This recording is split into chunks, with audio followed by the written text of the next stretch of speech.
Consider this. What if everything we know about conflict in the workplace is wrong? What if conflict isn't necessarily bad, but rather it's what's going to get us to the transformation that we claim we want in our organizations? Stay with me. Conflict actually creates community. I am Ashante Renee. I am a licensed therapist and a practicing performance coach. I am the founder and chief wellness officer of the Axon Group.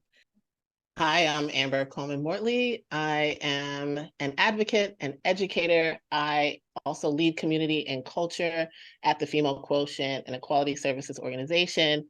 I'm Amanda Lewis. I'm a social worker and organizer and one of the co-founders of Groundwork Co-Creative. I'm Jessica. I'm the co-founder of Groundwork Co-Creative. We're a social impact consultancy working to operationalize liberation. I think the most important takeaway and win from the session would be that conflict is inevitable in human relationships. As long as people are going to be working together, there is going to be conflict. And it doesn't have to be negative. It can be very positive. It can cause change. It can cause growth, and that it is not something that should be avoided at all, that we can lean into it. And that actually prevents it from festering and becoming something that is ugly and difficult and undesirable. Every person in the workplace brings a lived experience and a lens to whatever human interaction that they're going to have with someone else. I think a lot of us have suppressed much of our lived experience in order to survive and comply. And so how do we evolve our practices of communication to then further support this space where we're all able to show up as our whole selves? And sometimes we're going to show up petty. And you know what? That's okay. It's not the petty that shows up, it's our reaction and response to it. I think people are really fearful of rejection or being pushed away, or being shamed, or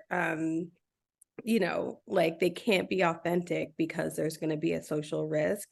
And so how do we build some resilience around like, oh, we can take it. We can hear criticism, we can hear feedback.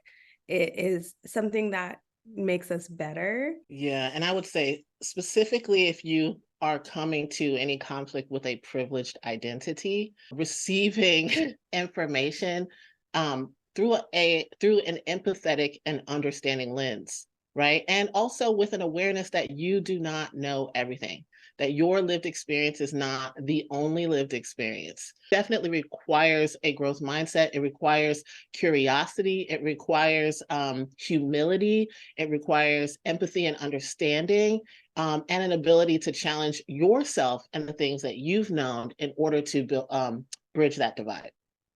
And it requires this panel because we understand those things are much easier said than done. So this panel is going to give you tools to begin your journey and accessing that new level of understanding.